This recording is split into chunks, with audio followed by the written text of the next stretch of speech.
اور لا شریک لک لبیک کہتے ہیں، اور آگے یہ بھی کہتے ہیں کہ ہم تیرے ساتھ کسی کو شریک نہیں ٹھہراتے، لیکن یہ جو بت ہیں ان کو ہم تیرے ساتھ شریک اس لیے نہیں ٹھہراتے بلکہ یہ تیرے مددگار ہیں، یہ ہماری باتیں سنتے ہیں۔ وہ تلبیہ بھی وہی پڑھتے تھے، لیکن بتوں کو اللہ کے ساتھ تلبیہ پڑھتے ہوئے بھی شریک کرتے تھے۔ اللہ رب العزت نے فرمایا یؤفک عنہ من من افک، اللہ تعالیٰ فرماتے ہیں اس سے وہی باز رکھا جاتا ہے جو پھیر دیا گیا ہو، یعنی یعنی نبی اکرم صلی اللہ علیہ وآلہ وسلم پر ایمان لانے سے، یا حق سے، یا توحید سے، یا اس سے مطلب مختلف ہیں، یعنی وہ شخص پھیر دیا گیا جسے اللہ نے اپنی توفیق سے پھیر دیا، یعنی اس سے وہی باز رکھا جائے گا جو پھیر دیا گیا ہو۔ اللہ تعالیٰ جس کو اس سے پھیر دے، جس کو گمراہی سے پھیر دے، صرف وہی اس تفرقے سے، اس شرک سے محفوظ رہ سکتا ہے۔ پھر اللہ تعالیٰ پھر فرماتے ہیں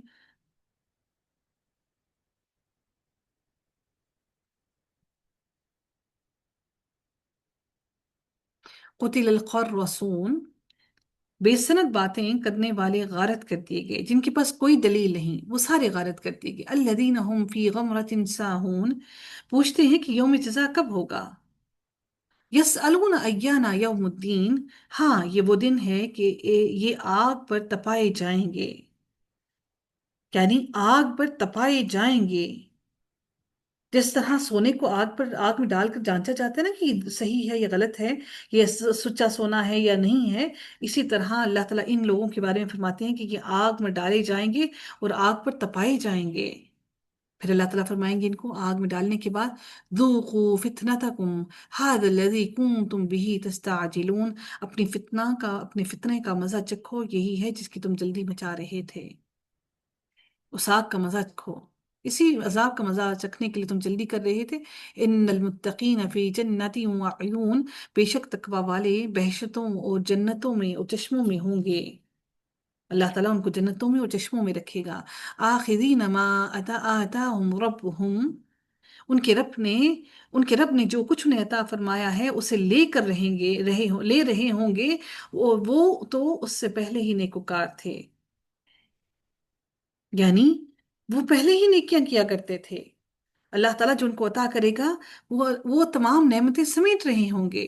اللہ تعالیٰ ان لوگوں کی خاصیتیں بیان کرتے ہوئے فرماتے کانوا قلیلا من اللیل ما یہجعون، اللہ تعالیٰ ان کے بارے میں فرماتے ہیں کہ یہ کیا کرتے تھے، وہ رات کو بہت کم سویا کرتے تھے، یعنی یہاں پر جو لفظ استعمال کیا گیا ہے ماں تاکید کے لیے استعمال کیا گیا، وہ رات کو کم سوتے تھے، مطلب یہ کہ ساری رات سو کر غفلت اور عیش و عشرت میں نہیں گزار دیتے تھے، بلکہ رات کا کچھ حصہ اللہ کی یاد میں اور اس کی بارگاہ میں گر گراتے ہوئے گزارتے تھے، جیسا کہ حدیث میں بھی قیام اللیل کی تاکید ہے۔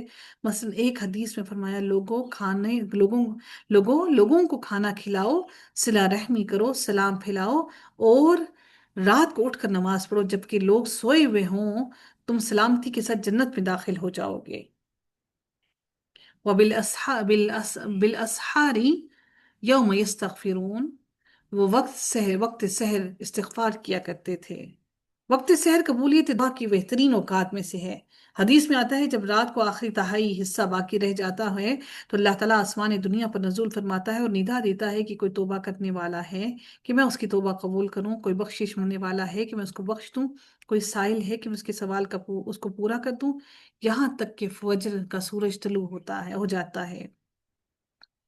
وفی اموالہم حق للسائل والمحروم، اور ان کے مال میں مانگنے والوں کا اور سوال سے بچنے والوں کا حق ہے۔ محروم سے مراد وہ ضرورت مند ہے جو سوال کرنے سے بچتا ہے چنانچہ مستحق ہونے کے باوجود لوگ اسے نہیں دیتے، یا وہ شخص ہے جس کا سب کچھ آفت اور اللہ تعالیٰ کی آزمائش کی وجہ سے سب کچھ تباہ اور ختم ہو گیا۔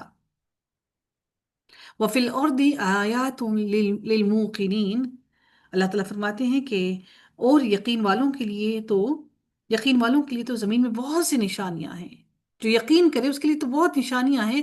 وفی انفسکم افلا تبصرون، اور خود تمہاری ذات میں بھی تو کیا تم دیکھتے نہیں ہو۔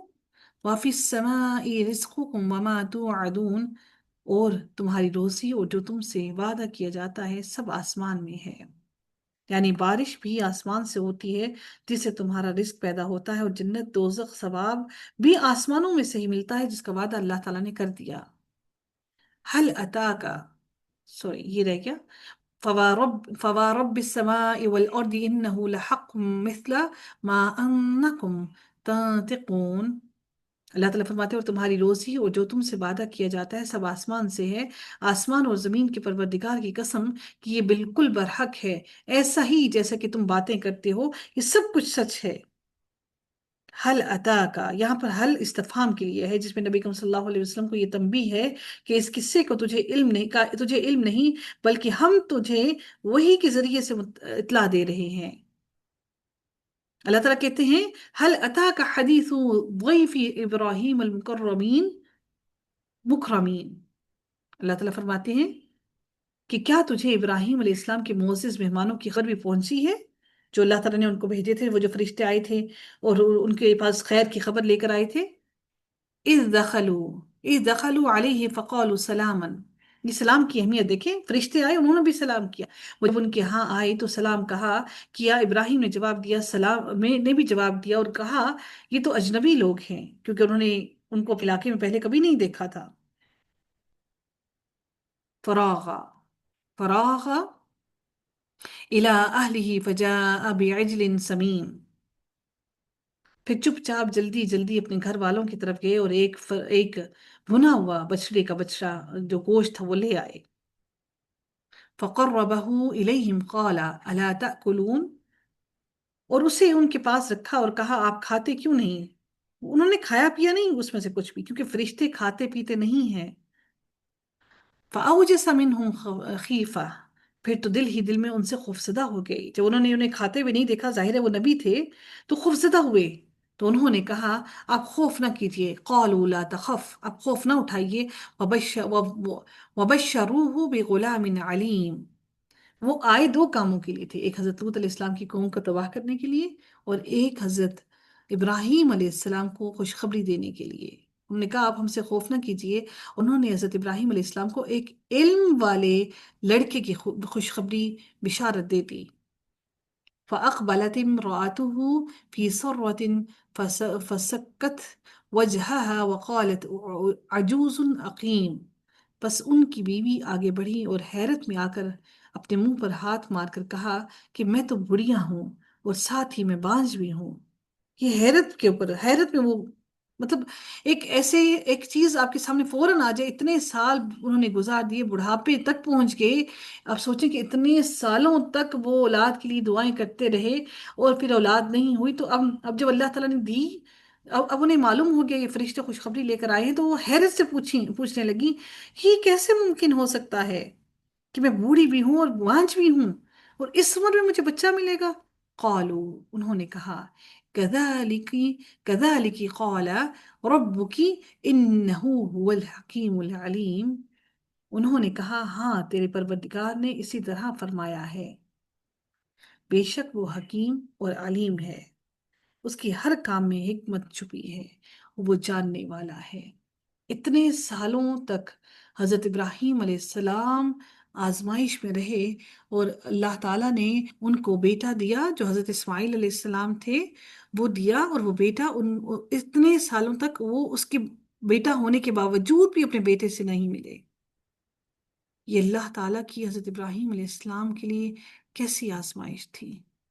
میرے نبی نے پھر بھی کوئی کلمہ سوالیہ، کوئی شکوے کا لفظ نہیں کہا، انہوں نے پھر بھی صبر کیا۔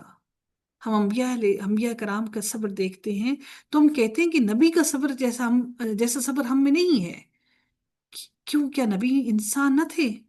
اگر ہم یہ کہتے ہیں کہ نبی جیسا ہم میں صبر نہیں ہو سکتا، تو یعنی ہم یہ سمجھتے کہ کیا اللہ تعالیٰ نے ان کو کوئی خاص طاقت دے رکھی تھی؟ اگر ان میں صبر نہ ہوتا، اگر اللہ تعالیٰ نے ان کو کوئی طاقت دی ہوتی کہ وہ صبر کر لیتے، ان کے ساتھ نفس نہ ہوتا، ان کے لیے یہ صبر کرنا مشکل نہ ہوتا، تو اللہ تعالیٰ کی پھر آزمائش لینے کا کیا سبب بنتا ہے؟ پھر اللہ ان کو آزمائش میں کیوں مبتلا کرتا؟ پھر اللہ کو کیا ضرورت تھی ان سے آزمائش لینے کی؟ حضرت ایوب علیہ السلام کو ہم دیکھتے ہیں کہ ان کا صبر بھی کتنا سالوں تک بیماری میں رہے، پھر بھی انہوں نے صبر کیا، پھر اللہ ان کو کسی آزمائش میں مبتلا نہ کرتا۔ اللہ نے آزمائش میں اسی لیے مبتلا کیا کہ ان کے ایمان کو جانچنا چاہا۔ اللہ نے اگر نبیوں کے ایمان کو جانچنے کے لیے، ان کے صبر کو جانچنے کے لیے اللہ تعالیٰ نے ان کے امتحانات لیے، تو ہم تو بہت گناہگار ہیں۔ ہمیں تو چھوٹی سی کوئی تکلیف آتی ہے تو ہم تو واویلی مچانا شروع کر دیتے ہیں، چیخنا پکارنا شروع کر دیتے ہیں۔ یہ بھول جاتے ہیں کہ اللہ تعالیٰ کی آزمائشیں ہیں، میرا رب دے کر بھی آزماتا ہے، لے کر بھی آزماتا ہے۔ اللہ تعالیٰ ہم میں سے کسی کو بھی کسی بڑی آزمائش میں مبتلا نہ کرے۔ کہ اللہ اگر تو کسی آزمائش میں ڈالتا ہے تو اس کو آسان کر دے ہم پر۔ ہمیں کسی بڑی ایسی آزمائش میں مبتلا نہ کرنا جس پر ہم پورا نہ اتر سکے۔ ہمارے ایمان کو محفوظ کر لینا، ہمارے دلوں کو اپنی محبت سے بھر دینا، ہمیں ایمان نصیب کرنا، ایمان پر زندگی عطا کرنا اور ایمان پر ہی خاتمہ عطا کرنا۔ آمین یا رب العالمین۔ وآخر دعوانا ان الحمد للہ رب العالمین۔ صلی اللہ تعالی علی خیرہ خلقہ اجمعین برحمتک یا ارحم الراحمین۔ سبحانک اللہم وبحمدک نشہد ان لا الہ الا انت نستغفرک ونتوب الیک۔ السلام علیکم ورحمۃ اللہ وبرکاتہ۔ وعلیکم السلام میم۔